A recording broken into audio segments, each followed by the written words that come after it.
तो हम लोग 1 आवर में थोड़ा सा रिवाइज कर लेते हैं, ठीक है। चैप्टर बाय चैप्टर देख लेते हैं क्या क्वेश्चंस आते हैं, किस तरह आप इसको आंसर करते हो। तो ये आपका जो पहला चैप्टर है, इसमें आप देख रहे हो कि आपको पता होना चाहिए what is meant by character set. Character set आपको पता है दो तरह के होते हैं। एक आपका होता है आस्की कोड, 7 बिट कोड, जिसको एक्सटेंडेड कोड, जब 8 बिट होता है तो एक्सटेंडेड भी बोलते हैं। और दूसरा जो आस्की कोड के अलावा, आस्की कोड के कुछ प्रॉस एंड कॉन्स हैं, ये आपको पता होना चाहिए कि आस्की कोड आपको जस्ट इंग्लिश अल्फ़ाबेट्स को कवर करता है, और जो आपका कीबोर्ड है, यूएस कीबोर्ड, उसके कैरेक्टर्स को कवर करता है, बड़ा लिमिटेड होता है। और हर आस्की कोड होता क्या है, आपकी जो रिप्रेजेंटेशन होती है कैरेक्टर्स की कीबोर्ड की, जो आपको डायनरी और हेक्साडेसिमल में वैल्यूज अवेलेबल होती हैं, जिसको आप बाइनरी में कन्वर्ट करके आप प्रोसेसिंग के लिए और स्टोरेज के लिए इसे इस्तेमाल करते हो। और आस्की कोड बड़ा लिमिटेड होता है, इसको अगर आप तमाम लैंग्वेज को कवर करना है तो यूनिवर्सल कोड, यूनिकोड के नाम से अवेलेबल है। ये दो करेक्टर सेट के बारे में आपको बताया जा रहा है। और इस करेक्टर सेट की एग्जैक्टली अगर आप देखो तो ये आपको यहाँ पे बता रहा है कि इसमें स्टोर होते हैं करेक्टर्स, और ये यूनिक बाइनरी वैल्यू को कैरी करते हैं। वैसे तो होती है डायनरी में और हेक्साडेसिमल में, लेकिन इसको फिर बाइनरी में आप, चूंकि ये मेमोरी आपका जो बेसिक यूनिट है वो बिट है। और ये बिट या बाइनरी क्यों होता है, क्योंकि 2 स्टेट्स इसमें जस्ट आपको रिक्वायर्ड होते हैं स्टोर करने की, इसलिए कहा जाता है binary is most suitable method to store in your computer system. तो करेक्टर सेट।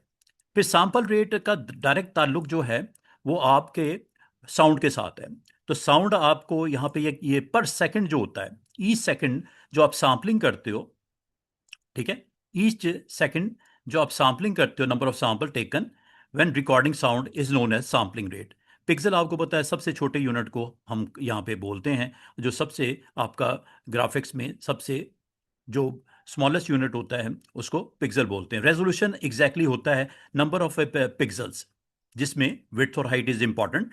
तो विड्थ मल्टीप्लाई बाय हाइट, ये आपको रेजोल्यूशन कहलाती है। इमेज की जो चौड़ाई है और इमेज की जो लंबाई है, this is a number of pixel that appear in image, width और हाइट को मिला के, और जो स्क्रीन के ऊपर डिस्प्ले करता है इमेज की प्रेजेंस को। और इसमें आपकी हाइट मल्टीप्लाई बाय विड्थ आपके पास होती है। वैसे तो विड्थ पहले लिखते हैं, width of pixel multiply by height of pixel is known as resolution. और ये आपका जहाँ तक रेजोल्यूशन है, जब साउंड की बात होगी तो साउंड में रेजोल्यूशन किसको बोलते हैं, bit rate and sample rate को। दो चीज़ें हैं, bit rate and sample rate को।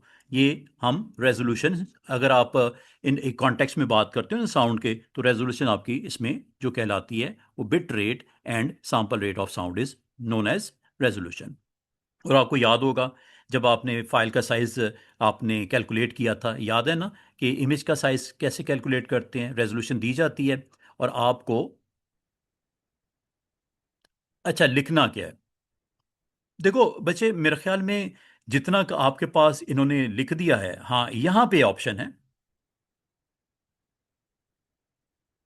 This is actually what number of pixel that appear in an image, काफ़ी है, काफ़ी है।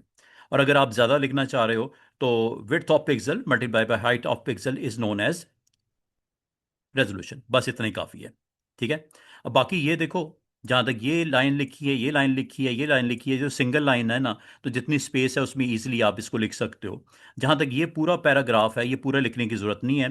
तो resolution exactly number of pixel that appear in image, या इसको एग्जैक्टली अगर आपने फर्दर इसको डिफाइन करना है तो number of pixel in width by, by का मतलब होता है मल्टीप्लाई, बाय का मतलब होता है multiply by the number of pixel in height is known as resolution. इस तरह भी लिख सकते हो, दोनों में से एक। और जहां तक बिट डेप्थ है या कलर डेप्थ है, ये दोनों सूरतों में एक ही आपने जवाब देना है। बाज़ औक़ात ना पेपर में बिट डेप्थ दे देता है, और ख़ास तौर पे न्यूमेरिकल जो क्वेश्चंस होते हैं उसमें आपको याद है ना, बिट डेप्थ देता है या कलर डेप्थ देता है। वो क्या करते हैं, रेजोल्यूशन के साथ मल्टीप्लाई करके बिट्स में आ जाता है ना आंसर, जिसको 8 पे डिवाइड करते हैं, और फर्दर जिस तरह रिक्वायर्ड होता है क्वेश्चन मीबी में कन्वर्ट करना है तो 1024। बच्चों एक और चीज़ याद रखना, मीबी कहा गया या की भी कहा गया, डिवाइडेड बाय 1024 करना है। लेकिन एम बी कहा गया या के बी एम बी या जी बी कहा गया तो 1000 पे डिवाइड करना है। ये फ़र्क है, ठीक है। बाद उसने आंसर में लिखा होता है आंसर आपको एम बी में चाहिए, तो डिवाइड बाय 1000 करना, K B M B GB divide by 1000 करना, ठीक है। और बिट डेप्थ या कलर डेप्थ क्या होता है mister? This is the number of bits जो कलर के लिए, रिप्रेजेंटेशन के लिए इमेज में मौजूद होता है। इसको बिट डेप्थ बोलते हैं। अगर कहा जाए ना 3 कलर्स हैं, तो 3 कलर्स का मतलब हर कलर को रिक्वायर्ड है 1 बाइट। हर कलर को रिक्वायर्ड है 1 बाइट। तो बिट डेप्थ कितना होगा 3 कलर का? 3 × 8 24। अगर 4 कलर इमेज है तो 4 × 8 32 बिट। अगर 2 कलर इमेज है तो 2 × 8 16 बिट। वैसे तो बिट डेप्थ आमतौर पे स्टूडेंट्स आपको जो दे दी जाती है वो बिट्स लिख दिए जाते हैं, लेकिन अगर कलर लिख दिया ना, कलर, तो कलर पर कलर 8 बिट के साथ मल्टीप्लाई करके आप उसको फिर रेजोल्यूशन, मिसाल के तौर पे आपको पता है 100 बाई 100 अगर गिवन है, तो ये 100 बाई 100 अगर गिवन है तो उसको आपको पता है मल्टीप्लाई करना है बिट डेप्थ के साथ। 16 बिट है तो 16 कर देना, 32 बिट है तो 32 बिट कर देना, और इसके आंसर में बिट्स लिखना है। फिर डिवाइड बाय 8 करोगे तो फिर बाइट लिखना है। डिवाइड बाय 1024 करोगे तो की भी लिखना है। और डिवाइड बाय फर्दर 1024 करोगे तो मी भी लिखना है। फिर फर्दर 1024। और आमतौर पे बच्चे मुझसे क्लास में भी क्वेश्चन करते थे, सर कैलकुलेशन करने के लिए कैलकुलेटर तो अलाउड होता नहीं, तो फिर हम वैसे लिख के आ जाएं। तो वैसे लिख के आ जाओ, divide by 104, divide by 104, divide by 104, तो वो भी ठीक है। मतलब आपका यहाँ पे रिजल्ट आ गया बाइट्स में। मल्टीप्लाई बाई 8 करने से वो तो, सॉरी, डिवाइड बाई 8 करने से बाइट्स में तो रिजल्ट आ जाएगा ना। तो उसको की बी के लिए यहाँ पे लिख देना 1024। ये की बी में आ गया। मल्टीप्लाई बाय 1024, ये मी बी में आ गया। मल्टीप्लाई बाय 1024, ये गी बी में आ जाएगा। ठीक है जी। इस तरह के क्वेश्चंस आपको यहाँ पे आमतौर पे बाद का दे भी देता है। ये देखो, इसका कोई ताल्लुक नहीं है। अभी सिंपल उसने कहा है 1000 बाइट है, इमेज का साइज 1000 बाइट है, इसका मतलब रेजोल्यूशन यहाँ पे कोई नहीं बताई गई ना। इसको बाइट्स में कन्वर्ट करना था, ये दे ही दिया गया बाइट 1000। तो वो आपको बिट्स में साइज पूछ रहा है। तो एक बाइट में चूंकि 8 बिट होते हैं, 1000 में 8000 हो गए, इसमें तो कोई मसला ही नहीं है। ठीक है। अगर एक बाइट में 8 बिट्स होते हैं तो 1000 में मल्टीप्लाई बाय 1000 8000 हो जाएंगे। Very simple. और ये देखो एक क्वेश्चन आ गया, ये आपको साइज ऑफ है साउंड फाइल, दोनों में फ़र्क है स्टूडेंट्स। साउंड फाइल का फार्मूला डिफरेंट है, और जो आपका इमेज का साइज कैलकुलेट करने का डिफरेंट है। बस ये देख लेना कि फाइल का साइज आपका, give the size of the file in GB, आपने इसके ऊपर फार्मूले के ऊपर इसको पुट करना है। और आपको ये किस में चाहिए? यूनिट में, गीबी में। फाइल का साइज गीबी में, और ये एक साउंड फाइल है। ठीक है। तो यहाँ पे भी ऐसा फार्मूले की कोई ज़रूरत नहीं है। मज़े की बात है, इन दोनों क्वेश्चन में आपको फार्मूले के अंदर कुछ नहीं करना, क्योंकि रेजोल्यूशन देगा, सैम्पलिंग रेट देगा, सैम्पलिंग रेजोल्यूशन देगा, तो उसको मल्टीप्लाई करके आपका साइज ऑफ द फाइल आ जाएगा। लेकिन इसने डायरेक्ट आपको बता दिया size of the file after some calculation using formula 4096। इसने आपको बचा लिया, फार्मूले से भी बचा लिया, और इसमें आपका कैलकुलेशन से भी बचा लिया। अब सिर्फ आपको इसको कन्वर्ट करना है गीबी में।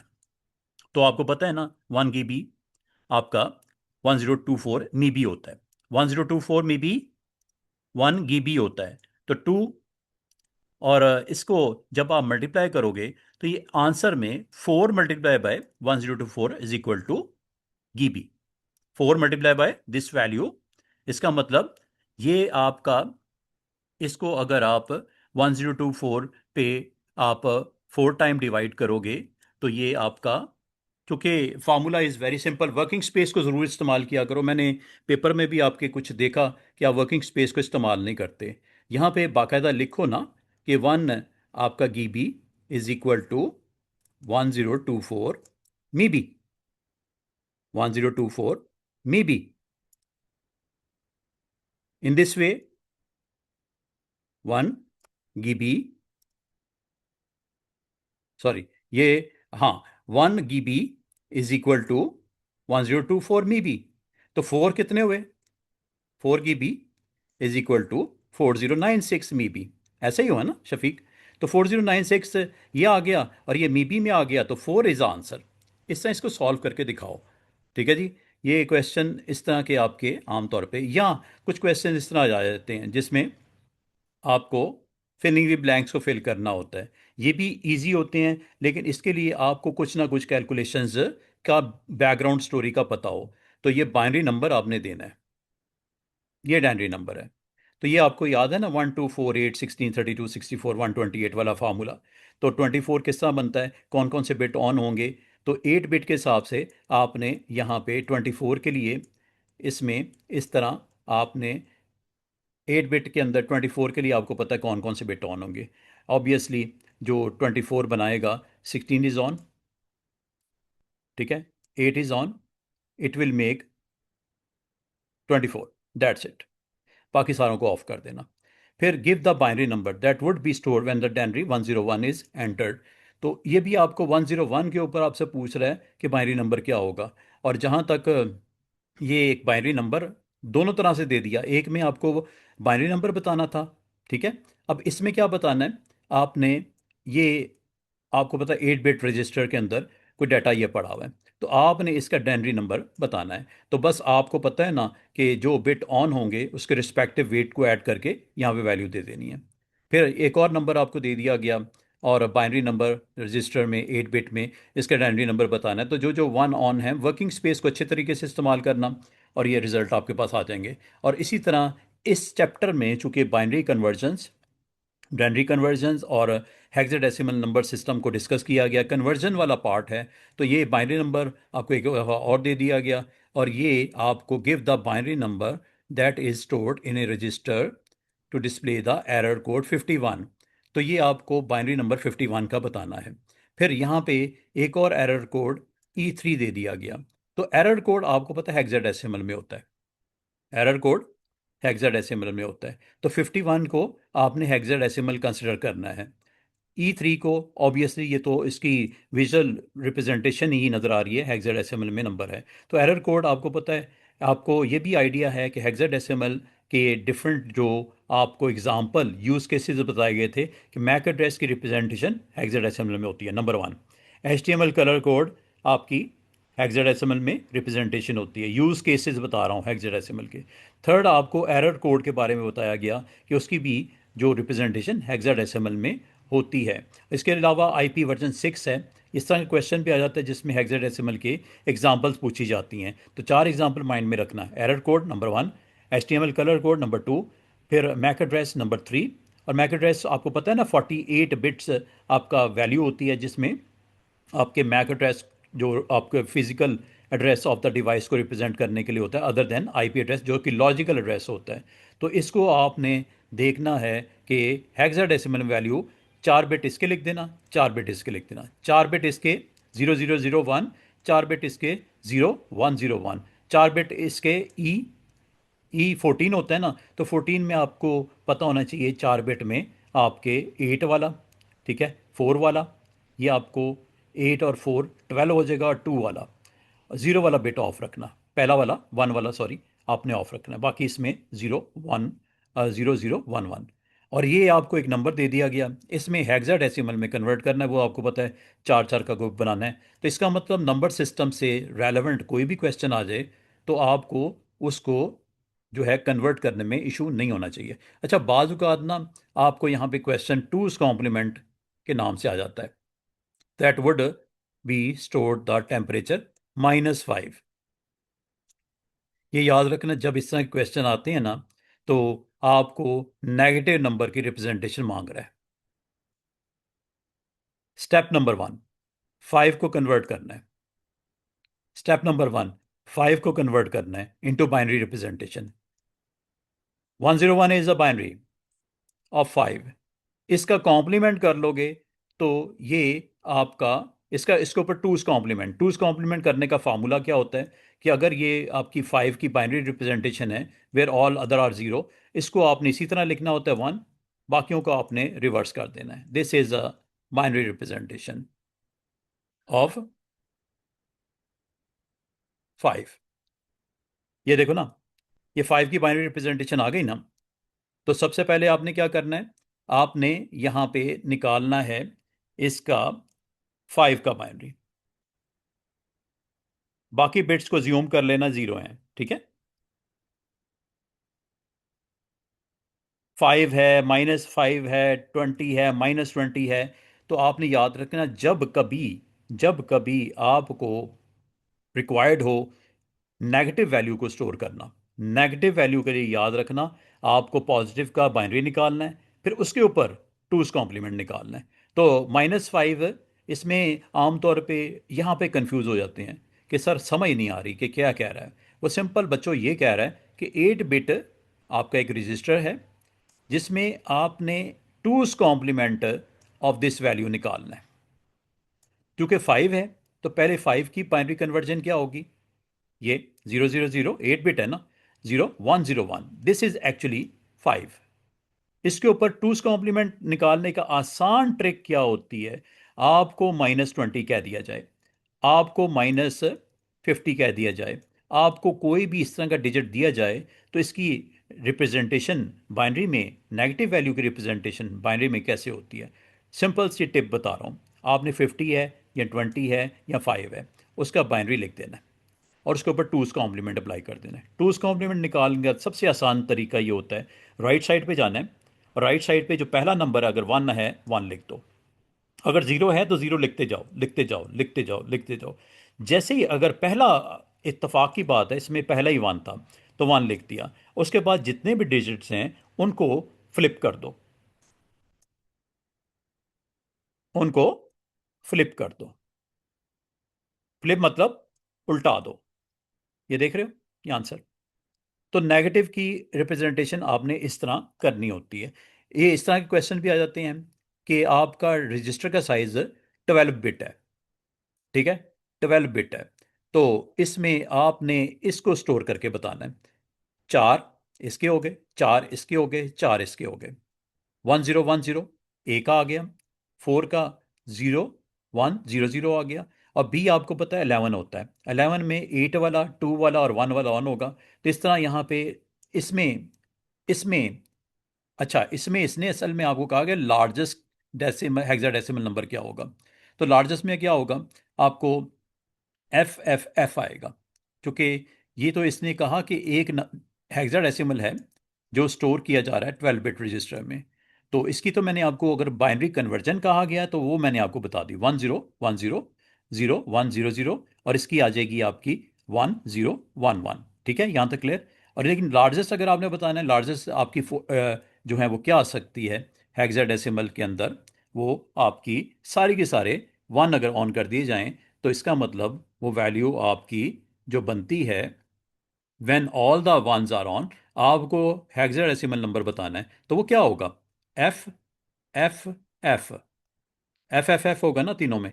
तो एफ एफ एफ आपका आ जाएगा, ये इसका रिजल्ट है। इसी तरह अगर आपको कहा जाए लार्जेस्ट डेनरी वैल्यू 12 बिट में क्या होती है, तो फार्मूला याद रखना, आपने 12 बिट के ऊपर आपने वेट लिखने शुरू कर देने, 1 2 4 8 16, और 1024 आपका 10th बिट पे आ जाएगा, ठीक है। और इसके अलावा 11th के ऊपर आपका आ जाएगा 2048।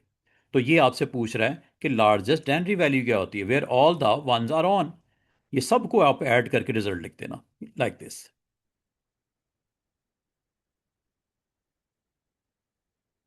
ये लार्जेस्ट आ गई ना। और जब आप 2048, 1024, 512, 256, 128 सबको ऐड करोगे तो लार्जेस्ट डेनरी नंबर क्या बनता है, 4096, 4095 बनता है ना। आसान से ट्रिक ये होती है, बजाय आप इसमें टोटल करने में बैठ जो टाइम वेस्ट करो, आसान से ट्रिक ये होती है कि आपने, अगर आपको कहा गया 12 बिट, तो 13 बिट की वैल्यू क्या आती है, 4096, 4096 -1 कर देना, तो 4095 इज द आंसर। ठीक है जी, 4095, ये सिंपल सी आपको टिप दे रहा हूँ।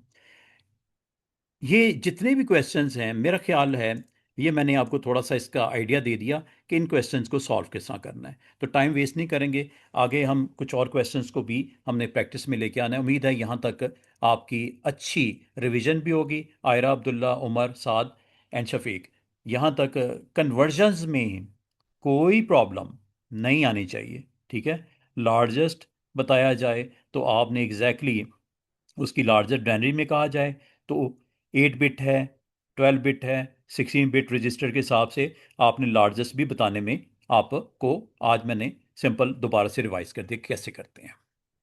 आगे चलें। यहाँ तक क्लियर है? Okay, done.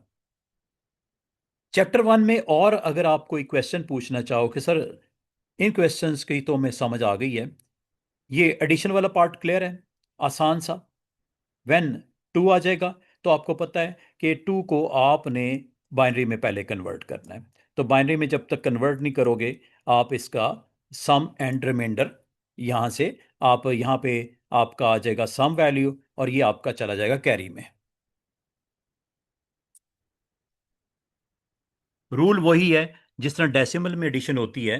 तो जब 9 और 5 को ऐड करते हैं तो आपका सम में 4 आ जाता है और कैरी में 1 चला जाता है ना। तो ये इसी तरह ये करते हैं। नहीं जनाब, जहाँ तक इसमें एक और जो क्वेश्चन आता है वो शिफ्टिंग का आता है। ठीक है, शिफ्टिंग का भी आपने याद रखना कि अगर आपको कहा जाए कि आपको इसमें कितनी प्लेसेस शिफ्ट करना है, ये एक नंबर दे दिया जाता है। ठीक है, और आपको ये कहा जाता है कि डायनरी नंबर इसका जो बनता है, आपको पता है 1 ऑन, 4 ऑन, 16, 32, 64, 128। इसका एग्जैक्टली डायनरी वैल्यू आपने कैलकुलेट कर लेनी है। ठीक है, पहले तो इसकी डायनरी वैल्यू आपको पता लग जाए। उसके बाद आपने ये कहा इसमें क्वेश्चन की रिक्वायरमेंट के मुताबिक, binary number that would be stored after the logical shift of 3 has occurred. ठीक है, ये लॉजिकल 3 हैज़ अकर्ड। तो ये लॉजिकल 3 हैज़ अकर्ड का मतलब यह हुआ कि आपका एग्जैक्टली जो नंबर ये बनता था ना,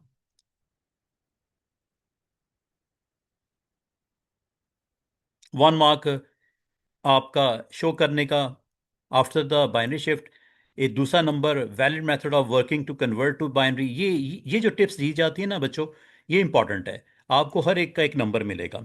तो पहला नंबर किस चीज़ का मिल रहा है कि शिफ्टिंग का मिल रहा है। ठीक है, शिफ्टिंग का मिल रहा है।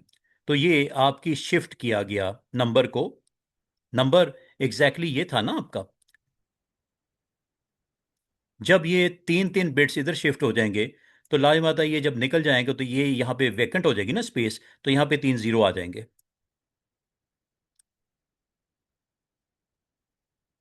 राइट शिफ्ट है ये, मैं वही देख रहा था, लेफ्ट है या राइट है, ये राइट है।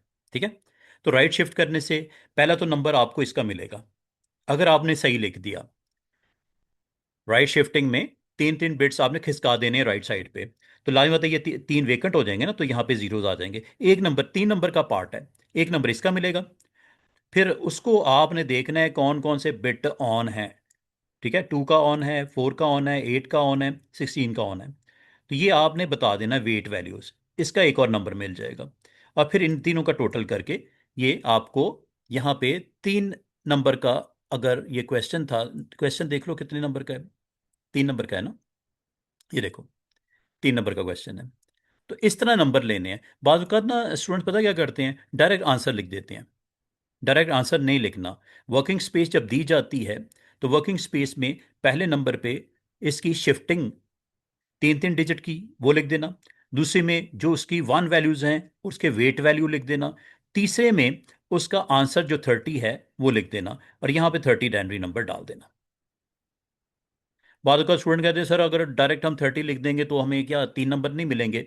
तो चांसेस हैं नहीं मिलेंगे, चांसेस हैं नहीं मिलेंगे। ये उसके मूड पे डिपेंड करता है कि अगर आप सिर्फ 30 लिख के छोड़ देते हो तो वो ये समझता है कि इसने चीटिंग की है। ठीक है, तो ये आपने जब इसको करना है, पहले 3 3 आपने राइट शिफ्टिंग में इसको एग्जैक्टली नंबर लिखना है, दूसरे नंबर पे वेट वैल्यू लिखनी है, तीसरे नंबर पे इसका रिजल्ट लिखना। ये राइट शिफ्ट हो, और अगर यही लेफ्ट होगा तो लेफ्ट में लिख देना। ठीक है, लेफ्ट और राइट का तो आइडिया है ना। हाँ, तो फिर से लिख सकते हो। अब शफीक कहते हैं वर्किंग स्पेस अगर दी ना हो, देखो मोस्टली ना जब आपको इतना क्वेश्चन कहा गया कि राइट शिफ्टिंग करनी है, ये नंबर है, डैनरी नंबर इसका फिर बताओ। ठीक है, और लॉजिकल शिफ्टिंग प्लेस करने के बाद इसको, और show all of your working, इसके बाद तो कोई गुंजाइश नहीं रह जाती। शफीक लिखा हुआ है ना, show all of your working. हाँ, अगर ना दिया जाता, अगर ये स्पेस ना दी जाती तो फिर डायरेक्ट आप 30 लिख देते। या यहाँ पे स्टेप्स में लिख देते। अगर एक ही लाइन दी गई थी, आपने कहीं तो लिखना है ना, आपने पेपर पे कहीं तो लिखना है, तो यहाँ पे पहले इसकी लॉजिकल शिफ्टिंग लिख देते, फिर एरो लगा के उसका वेट लिख देते, फिर उसका आंसर लिख देते। इस तरह भी दे सकते हो ये क्वेश्चन। ठीक है जी। ये आपका इसका आ गया क्वेश्चन मेमोरी का, रैम एंड रोम का। ठीक है।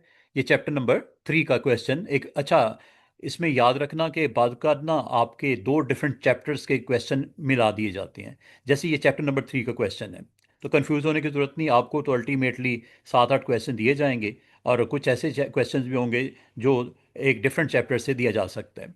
तो ये आपको रैम के बारे में पूछ रहा है, प्राइमरी स्टोरेज है, दूसरे का नाम बता दो, आपको पता है रोम होता है। और one reason why data is only store temporarily in the RAM. ठीक है। वन रीजन उसने कहा है कि इसकी ये बता दो टेम्परेली आपका स्टोर क्यों होता है, क्योंकि रैम की जो फीचर्स हैं वो आपकी वॉलेटाइल होती है। ये आपकी डिपेंड करता है वोल्टेज के ऊपर, और इसमें टेम्परेरी होल्ड इसलिए करता है कि उसको प्रोसेस करना होता है डाटा। वैसे तो ये इतना लंबा चौड़ा नहीं, आपने आंसर देना। ये 1 नंबर का है। Just you need to do simple, it is a volatile storage. और वोलेटाइल को थोड़ा सा अगर डिस्क्राइब करना है, data is lost when the power is turned off. मेरे में एक लाइन में ये अगर लिख दो पूरा जुमला, तो ये आपका ओके हो जाएगा। ठीक है। और ये दूसरा एक और पार्ट भी है, ये भी लिख सकते हो, दोनों में से एक। ये ऊपर आपको लिखा हुआ क्लियर, एनी वन, या ऊपर वाला लिख दो, या it needs to be regularly replaced by other data. और रैम आपको पता है रेगुलरली ये रिक्वायरमेंट क्या होती है, कि जो डाटा कैलकुलेशन के लिए आता है, या मेमोरी में इंस्ट्रक्शन या डाटा जो पड़ा होता है, और it is loaded from any kind of program, तो रेगुलरली बेसिस पे इसको रिप्लेस किया जाता है डाटा के साथ। और ये डाटा रेगुलरली चेंज होता है, और ये नीड टू कॉन्स्टेंटली अपडेट होता है। इन तीनों में से कोई एक लिख देना, इतना भी लिख दोगे काफ़ी है। It is a volatile storage, या ये लिख दो डाटा इज। ये जब आप डबल स्लैश लगाते हो ना, डबल स्लैश का मतलब कोई सा एक पॉइंट डाल दो। ठीक है जी, इतना ही काफ़ी है। इस तरह के क्वेश्चन बहुत दफ़ा आ रहे हैं, यहाँ पे गलती नहीं करनी बच्चे। 1 नंबर का है। ठीक है। ये आपको 1 बाइट में कितने निबल होते हैं वो जस्ट आपको पूछ रहा है। अब देखो शफीक, यहाँ पे भी आपको वर्किंग स्पेस दे दी गई है, नंबर एक ही है। इस पे ज़्यादा टाइम वेस्ट ना करना, कि सर ने कहा था वो दिखाना है, तो मैंने फिर ये किया कि आपका यहाँ पे पूरा बाइट हमने बोला, एक 1 बिट के अंदर 0 1 होता है, फिर हमने इसमें ये बोला कि 4 bits is equal to 1 nibble होता है, फिर 1 byte is equal to 2 nibble होता है। लिख सकते हो। ठीक है। यहाँ पे 1 बिट आपका, उसके बाद 4 bits is equal to 1 nibble. और जब आप 1 बाइट की बात करते हो, 1 बाइट कंटेन 2 निब्बल्स। ठीक है। तो इसको वर्किंग स्पेस को आप अगर यूज़ करना चाहो कर दो। मेरा नहीं ख्याल इसमें कोई इतना लंबा चौड़ा आपने बताना है, सिर्फ आपने इसको यहाँ पे 2 लिख देना, नंबर, दैट्स इट। ये क्वेश्चन जिस तरह आपको कहा जाता है कि आपको कलर डेप्थ बता दी गई है। ठीक है। The image file has a colour depth of 32 bits. इसका मतलब कलर डेप्थ में ये पता चल रहा है, ये एक ऐसा इमेज है जिसमें 4 कलर्स हैं। 4 कलर्स हैं, तो एवरी कलर रिक्वायर्ड 1 बाइट ना, तो ये 4 बाइट में कितने होते हैं, 32 bits. State what is meant by the colour depth of 32 bits. तो ये आपको एग्जैक्टली ये बता पूछ रहा है कि इसका क्या मतलब है, कि कलर डेप्थ जो है 32 बिट्स है। 32 बिट्स का मतलब ये कि आपको ईच कलर इमेज की रिप्रेजेंटेशन होती है। 32 bits are use to represent each 1 colour in the image. 2 raise to power 32 का मतलब है कितने, तकरीबन 4.3 billion different variety of colour उसमें मौजूद है इमेज के अंदर। अगर आप CMYK की बात कर रहे हो, 4 कलर्स, और एक इमेज की बात कर रहे हो, तो इसका मतलब उसमें कितने, हर पिक्सल के अंदर क्या कलर हो सकता है, वेरिएशन ऑफ कलर्स कितने हो सकते हैं। ठीक है। वो आपको 2 रेज़ टू पावर 32 हो सकते हैं, मतलब 4.3 billion different colours are use are available for the image. तो अगर कोई इमेज है और वो आपका 4 कलर है, तो हर जो पिक्सल है उसकी वैल्यू आपकी 2 रेज़ टू पावर 32 में से कोई भी एक हो सकती है, और इससे मिलके एक पूरा इमेज आपका जो है वो कंपोज हो रहा है। तो जब आपको कहा जाए कि अगर 24 बिट है।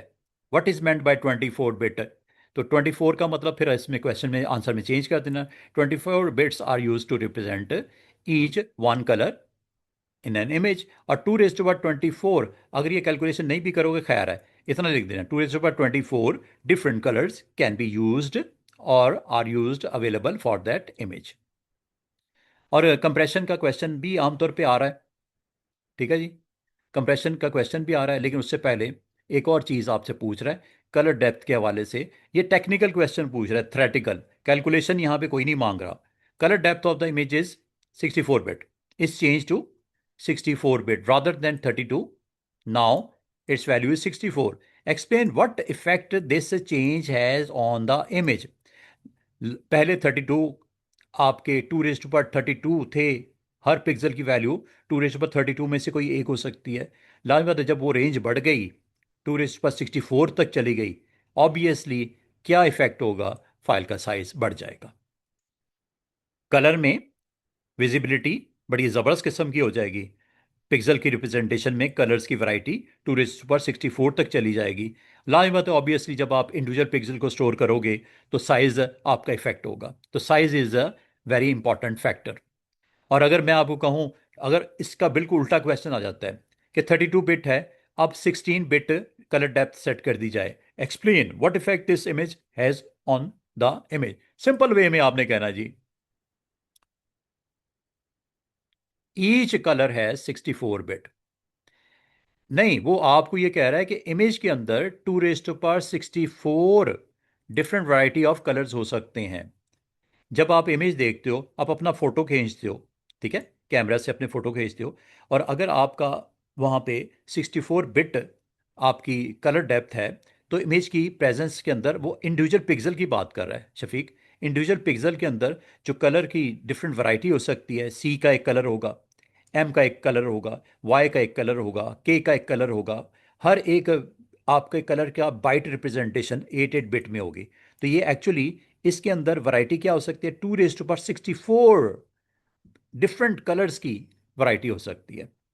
जो कॉम्बिनेशन है ना, सी का वैल्यू 8 बिट में कुछ और होगी, वाई की कुछ और होगी, एम की कुछ और होगी, के की कुछ और होगी। तो इस हवाले से पूछ रहा है कि आपके इमेज से कलर डेप्थ अगर 64 बिट कर दिया जाए क्या इफेक्ट पड़ेगा, या कम कर दिया जाए तो क्या इफेक्ट पड़ेगा। कम करने से ऑब्वियसली फाइल का साइज कम हो जाएगा।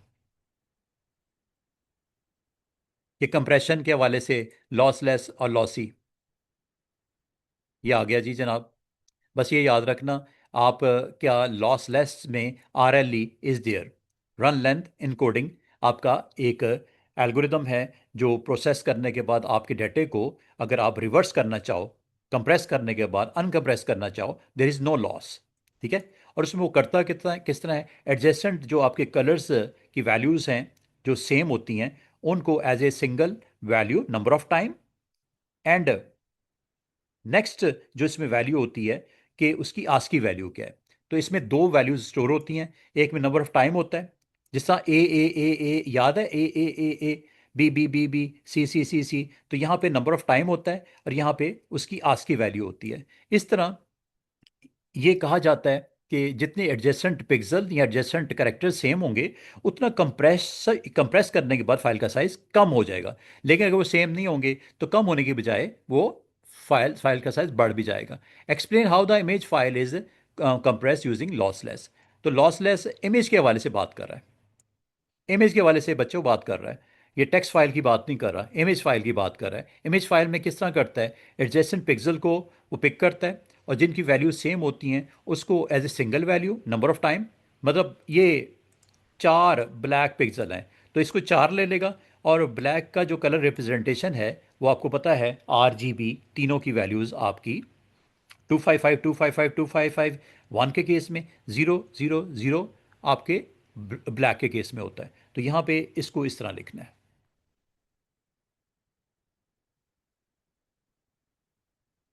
तो आपको पता है लॉसलेस का एक वेरी इंपॉर्टेंट पॉइंट है, size of the file is reduce without permanently removing any data. Compression algorithm is use और नेम इज RLE। और ये क्या करता है, जिसका मैंने बोला, इसका क्या मेथड क्या होता है प्रोसेस करने का।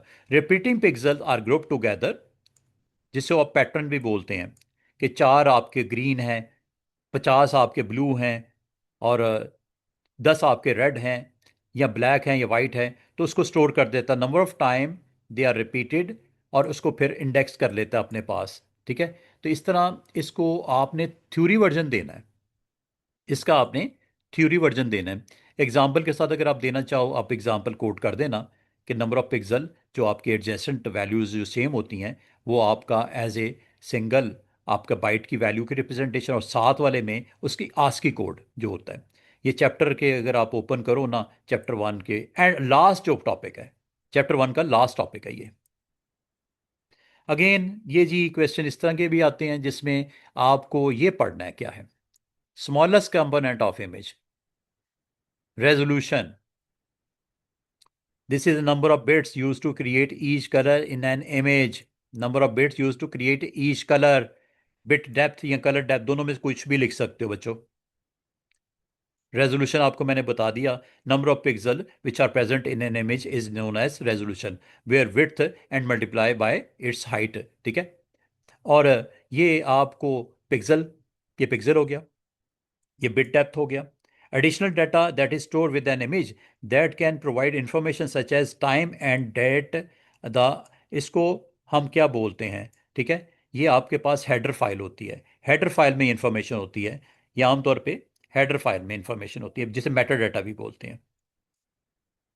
एडिशनल डाटा जो स्टोर होता है ना इमेज का, जो इंफॉर्मेशन देता है कि वो इमेज किस डेट और टाइम को बनाया गया था, टेकन, बनाया गया था, मॉडिफाई किया गया था, ये हेडर फाइल में होता है। हर फाइल का अपनी एक हेडर फाइल भी होती है जिसमें अंदर डाटा पड़ा होता है। आपने देखा होगा जब कभी किसी फाइल को ओपन करते हो तो उसके साथ लिखा होता है ये किस डेट को बनाई गई है, इसका साइज़ क्या है फाइल का।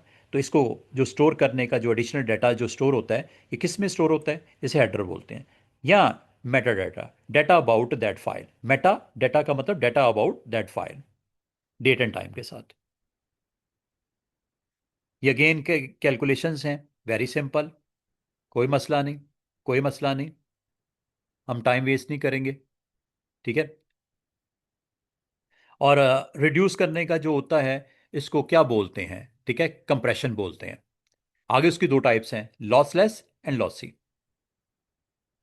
क्यों करते हैं? शॉर्टर ट्रांसमिशन तो एक है, बालकात कहा जाता है कि आप कंप्रेस क्यों करते हो, कंप्रेस करने का फायदा क्या है, रिड्यूस करने का फायदा क्या है। एक तो इसने खुद लिख दिया, शॉर्टर ट्रांसमिशन टाइम होता है। दूसरा आपने बताना है, फाइल का साइज रिड्यूस हो जाता है, लेस स्टोरेज हो जाती है, और कम बैंडविड्थ यूज होती है वाइल ट्रांसमिटिंग। और ये आपको आपको याद होगा, ईमेल जब करते हो ना, उसका फाइल का साइज भी लिमिटेड होता है, कि आपको कहता है जी 10 MB से फाइल का साइज कम होना चाहिए, तो ईमेल की रिक्वायरमेंट को फुलफिल भी हो जाती हैं। लेस डाटा अलाउंस आपको यहाँ पे मिल जाता है। इसका मतलब बच्चों इनमें से एक लिखना है, ये सारे याद करने की ज़रूरत नहीं। मेरे ख्याल में second point is very much okay. पहला उसने बता दिया कि शॉर्टर ट्रांसमिशन टाइम लगता है, दूसरा आप बता दो less storage space need to store a file. इन यूनिट्स के बारे में बिल्कुल पता होना चाहिए। ठीक है। लार्जेस्ट इसमें जो आपका पीबी है, उससे छोटा टीबी है, उससे छोटा आपका गीबी है, और सबसे छोटा इसमें मी भी है। अगर यहां पे स्मॉलेस्ट यूनिट पूछ लेता तो may be is the answer.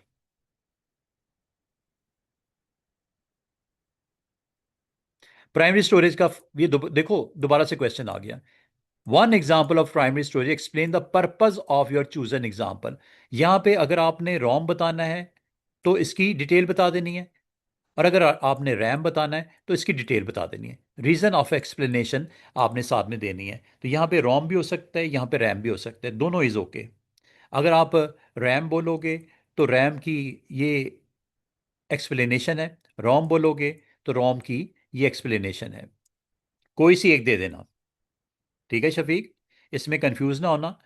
कोई सी एक, या एक पैराग्राफ की फॉर्म में लिख देना, दो लाइनें मिला के लिख देना, ताकि अगर आप समझते हो कि सर मैं किसी के साथ रिस्क नहीं लेना चाह रहा था, मैं रोम के आगे लिखा है एक्सप्लेनेशन में, it will store BIOS information and it contain bootstrap to load और स्टार्ट योर डिवाइस। एक ही लाइन में लिख दो ऐसे। ठीक है, it is use to store BIOS information and which contain all the instruction to start your device. इस तरह लिख दो। ठीक है, ये जी मैंने, और ये देखो एक क्वेश्चन आ गया, करेक्टर सेट के ऊपर भी एक क्वेश्चन आ गया। तो दो तरह के करेक्टर सेट वेरी फेमस हैं, एक आपका यूनिकोड है, एक आपका आस्की कोड है। तो Unicode, state what Unicode is an example of. Unicode हो गया या आस्की कोड हो गया, ये करेक्टर सेट की एग्जांपल है। यहाँ पे आपने करेक्टर सेट लिखना है। ये दोनों किसकी एग्जांपल्स हैं? करेक्टर सेट की। एंड दो एडवांटेज बताने हैं आपने। यूनिकोड आप यूज कर रहे हो इंस्टेड ऑफ अमेरिकन। तो यूनिकोड आपको पता है, it contain all the characters, universal languages characters ये स्टोर होती हैं। और ये आपके जो होती हैं, ये आपके करेक्टर्स को जो है वो 2 बाइट में, 4 बाइट में स्टोर करता है। और इसमें यूनिवर्सल आपकी लैंग्वेजेस, मतलब all the global characters are यहाँ पे अवेलेबल फॉर यू। तो ये आपको यहाँ पे सिंपल सा ये आपने बताना है। करेक्टर सेट है ये, ASCII code and Unicode example of character set. और why Unicode? Because it represent more characters. यहां तक कि it also represent many more languages. ठीक है, और इसमें एक्स्ट्रा ये भी सिंबल्स भी होते हैं, एमोजीज भी होते हैं, ये भी आप लिख सकते हो। और लाजिम बात है इसमें आपको, चूंकि character set larger than ASCII, तो it need more storage. This kind of character set need more storage, जो कि 2 बाइट से लेके 4 बाइट तक होता है। ये क्वेश्चन लिखा हुआ था शायद इसने, ये मैंने पार्ट मिस कर दिया कि क्या इसकी रिक्वायरमेंट होती है। Character require more storage. अच्छा जनाब, ये हो गए जी क्वेश्चन ऑलमोस्ट डन। ऑलमोस्ट मैंने क्वेश्चन डन कर दिए। अब चलते हैं चैप्टर नंबर 2 पे। Chapter number 2 is all about data transmission representation. Sorry, ये आपका रिप्रेजेंटेशन तो 1 हो गया। 2 है ट्रांसमिशन। ट्रांसमिशन के अंदर जल्दी जल्दी से गो थ्रू कर दूं। इसके अंदर क्वेश्चंस क्या आते हैं आपको? इसमें क्वेश्चन जो आपको फेस करने पड़ते हैं वो ये कि डेटा पैकेट क्या होता है। ठीक है जी। फिर आपको इसमें ट्रांसमिशन मोड कौन कौन से हैं, जो डायरेक्शन ऑफ द ट्रांसमिशन कौन कौन सी है, आपकी सीरियल पैरेलल को याद रखना, क्या प्रॉस एंड कॉन्स हैं सीरियल के। सीरियल में बिट बाय बिट ट्रांसमिट होती है और सिंक्रोनाइजेशन का इशू नहीं होता। वेयर लॉन्ग डिस्टेंस आपकी transmission is required, serial is there. Short distance के लिए पैरेलल होती है। Issue is synchronisation.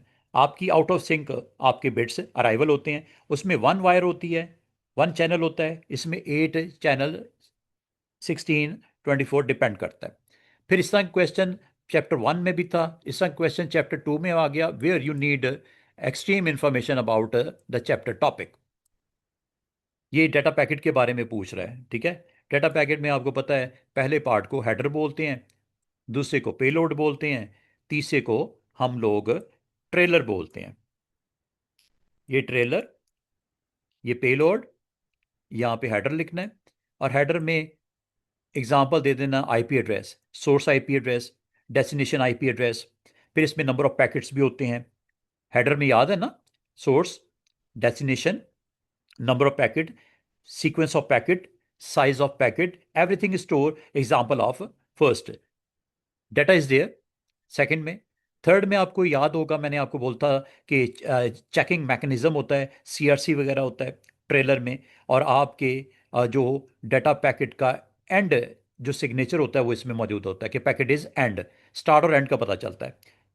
और जहाँ तक ये आपको याद होगा, इसकी दोनों की अलग अलग आपने डिस्क्रिप्शन देनी है, serial and full duplex, half duplex और सिंप्लेक्स, 3 मोड्स हैं। ज़रा एहतियात से बचो, क्वेश्चन ना गवा बैठना। ये हेडर, एग्जाम्पल्स आर देयर,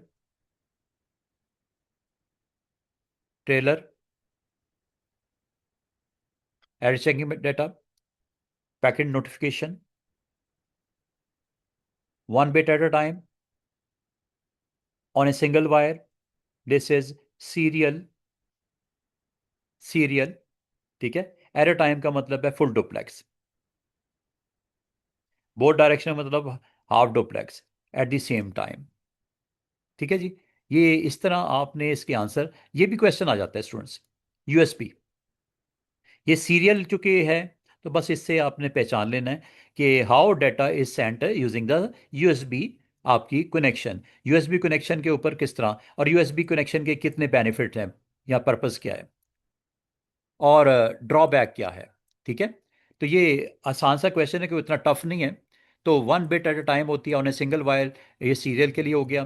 ठीक है। और ये यूएसबी के ऊपर आमतौर पे आपको याद होगा कि आपका माउस हो गया, आपका कीबोर्ड हो गया, यूएसबी आपका प्रिंटर हो गया, ये आपका, इसको पावर मिलती है यूएसबी कनेक्शन। ये क्वेश्चन क्या था, बेनिफिट बताने थे। तो आपको डिवाइस को पावर मिल जाती है, चाहे वो आपका कीबोर्ड हो चाहे माउस हो, तो ये आपको पावर दे देता है। और ये एक यूनिवर्सल कनेक्शन है, और बैकवर्ड कंपैटिबिलिटी देता है। लेस चांस ऑफ स्क्यूइंग का मतलब वही बात है, सीरियल है ना, तो लेस चांस ऑफ स्क्यूइंग लिख देना। और ये डाटा ट्रांसमिशन डिफरेंट रेट्स पे, यूएसबी वर्जन 1 भी है, यूएसबी वर्जन 2 भी है, 3 भी है, 4 भी है। ये डिफरेंट सपोर्टिंग आपके स्पीड वाइज ये अवेलेबल है। ठीक है। ट्रांसमिशन स्पीड के wise cable can not be inserted incorrectly होने का चांस ही खत्म हो गया, क्योंकि वन वे होता है। तो आप जस्ट उसमें ऑटोमेटिकली डिटेक्ट कर लेता है whenever you connect that device to your computer, driver is automatically installed when device is plugged और कनेक्टेड। ये जी सारा जो है ना जनाब, यूएसबी के ऊपर अपने आप को रेडी रखना। यूएसबी को क्वेश्चन अगर आ गया ना, तो ये माइंड में रखना। अगर आपको बेनिफिट पूछ लेता है, एक्सप्लेनेशन पूछ लेता है, ये पॉइंट्स लिख देना, और नंबर देख लेना कितने हैं। 3 है तो 3 पॉइंट लिख देना, 2 है तो 2 पॉइंट लिख देना। ठीक है। और कुछ प्रॉब्लम भी है इसमें। फायदा क्या है, लेस स्क्विंग होती है। नुकसान क्या है, ड्रॉबैक, स्पीड स्लो होती है एज कंपेयर टू पैरेलल। लाभ मतलब है सिंगल वायर होगी स्पीड स्लो होगी, पैरेलल में मल्टी होती है इसलिए स्पीड ज़्यादा होती है। ये उल्टा क्वेश्चन भी आ सकता है कि पैरेलल की मुझे कोई बेनिफिट बताओ, तो बेनिफिट क्या है और ड्रॉबैक क्या है। पैरेलल का बेनिफिट ये है कि multiple channels are there, so speed is very high. Drawback क्या है पैरेलल का, पैरेलल का ड्रॉबैक ये है, इसका infrastructure required more cost. As you can know कि सिंगल वायर की कॉस्ट कम होगी ना, जब आप मल्टी वायर आप एनवायरनमेंट बनाओगे 8 बिट का। और दूसरा इसमें स्क्यूइंग का इशू आता है, पैरेलल में स्क्यूइंग का इशू आता है। लेकिन फ़ायदा high speed, where distance is very very close to each other. Internal जो पाथवे होती है ना between IO, memory and storage, जो इंटरनल कंप्यूटर के कंपोनेंट्स होते हैं, वहाँ पे पैरेलल डाटा ट्रांसमिशन इस्तेमाल होती है। ठीक है जी। तो ये इसके कुछ बेनिफिट्स हैं। वायर में be get in a way, wire में लिमिट, और इसमें याद रखना, जहाँ तक सीरियल की बात है, इसमें वायर जो है इसकी लेंथ जो है 5 मीटर कहा जाता है। 5 मीटर, खासतौर पर माउस की बात कर रहा है, कीबोर्ड की बात कर रहा है उस हवाले से। बाकी ये देखो बार बार क्वेश्चन आ रहे हैं।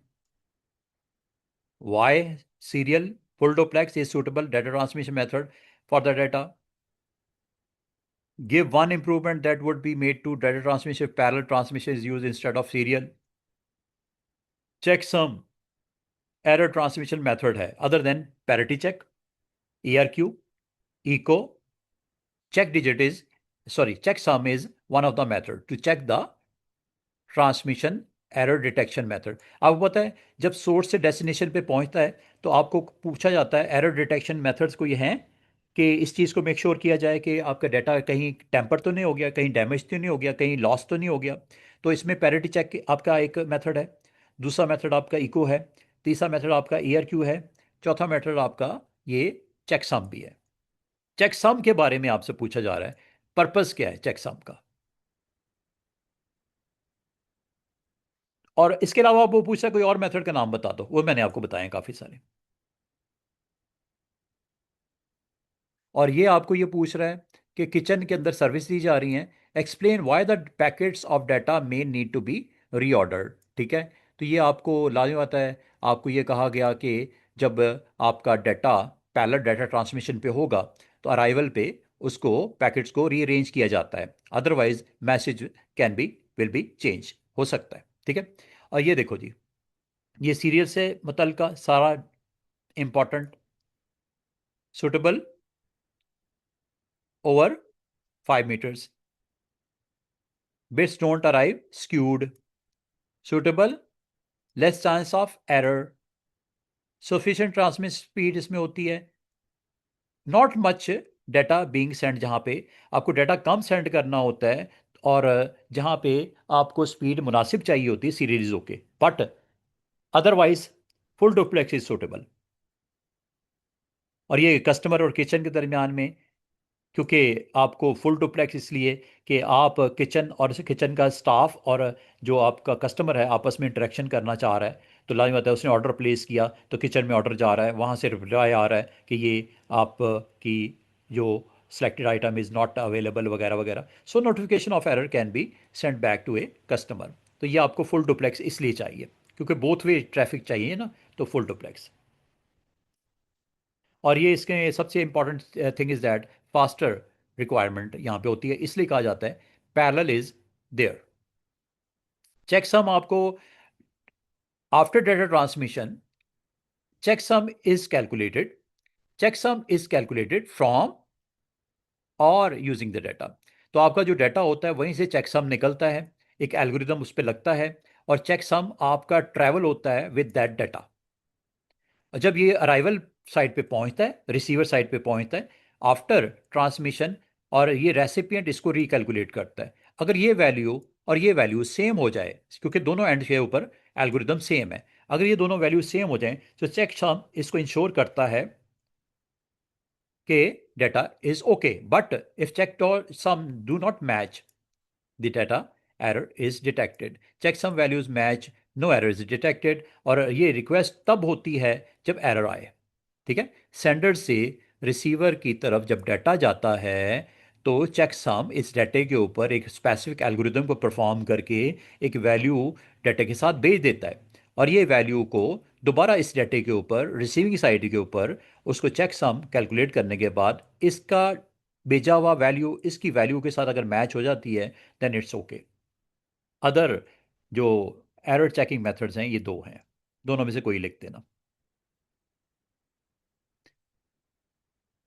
और packets arrive in a wrong order, packet could take a different route. आपको पता है डाटा पैकेट की बात जब भी होती है तो ये डिफरेंट रूट्स को, जो अवेलेबल रूट्स होते हैं कंजेशन की वजह से, किसी फॉल्ट की वजह से, वो रूट कुछ पैकेट के इधर से चले जाते हैं, कुछ पैकेट इधर चले जाते हैं। और डाटा पैकेट में एक इंपॉर्टेंट थिंग इज़ दैट ये आपका आउट ऑफ सिंक हो जाता है packet, so it need to rearrange at arrival. और ये चूंकि लॉन्गर डिस्टेंस के ऊपर होते हैं, देयर इज चांस कि अराइवल जो होती है वो आपकी पैकेट की आउट ऑफ ऑर्डर हो जाती है, और बाद का तो पैकेट लॉस भी हो जाते हैं, जिसे हॉपिंग बोलते हैं, उसका सोल्यूशन को हॉपिंग बोलते हैं। तो ये करप्ट होने की सूरत में ये रिक्वेस्ट अगेन पुट कर दी जाती है, डाटा पैकेट अगर कहीं लॉस्ट हो जाता है, कोई करप्ट हो जाता है तो इसलिए। इस तरह क्वेश्चन भी आ जाते हैं फिलिंग द ब्लैंक्स वाले, आसान होते हैं, नो प्रॉब्लम। अच्छा जी,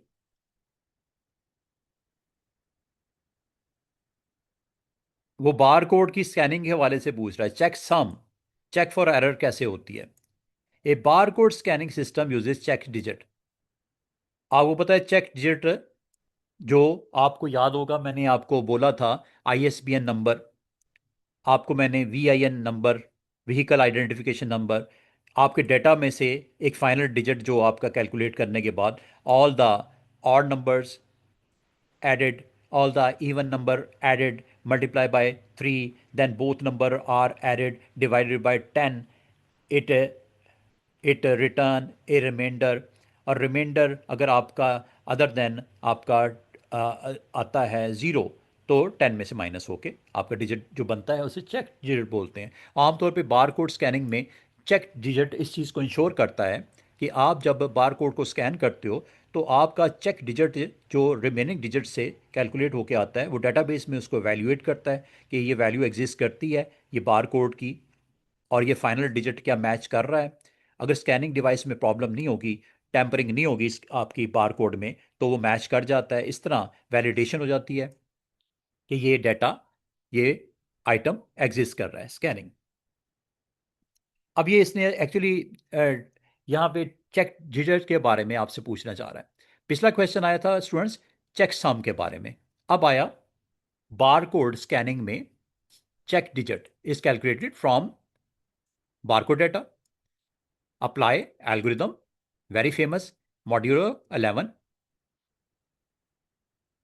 and added to the barcode। Final digit जिसे बोलते हैं 13 डिजिट होता है ना। अब ये इसमें ISBN 13 में 13 होता है, और इसमें आपका जो भी मॉड्यूल 11 में आपको मैंने दोनों मेथड पर पढ़ाए थे, और इसमें बार कोड्स को स्कैन करता है और चेक डिजिट को रिकैलकुलेट करता है। सेम एल्गोरिदम इस्तेमाल होता है डेटाबेस के अंदर। अगर ये चेक डिजिट आपस में मैच नहीं होता स्कैनिंग में, तो ये आपको एक एरर रिप्रेजेंटेशन मिलती है, आपको दोबारा से स्कैन करना पड़ता है या मैन्युअली एंटर करना पड़ता है। ले जनाब, ये हैं जी आपका चैप्टर 2। और चैप्टर 2 में आपका सिमेट्री और एसिमेट्री का अगर जिक्र आ रहा है, इनक्रिप्शन एल्गोरिदम का जिक्र आ रहा है, तो इन दोनों में फ़र्क क्या होता है कि सिमिलैरिटीज़ क्या हैं। दोनों इनक्रिप्शन के मेथड्स हैं। डिफरेंस क्या है, एक में आपकी जो सेम की यूज़ होती है दोनों एंड्स के, इंक्रिप्शन पे भी डिक्रिप्शन पे भी, जबकि एसिमेट्री में आपको पता है एक तरफ पब्लिक की होती है जो कि डिफरेंट होती है फ्रॉम योर प्राइवेट की, और एक में ये प्राइवेट की वो डिस्ट्रीब्यूट नहीं करता, पब्लिक की से इंक्रिप्ट होता है और डिक्रिप्शन प्राइवेट की से होती है। इसकी ये आप यहाँ से देख सकते हो।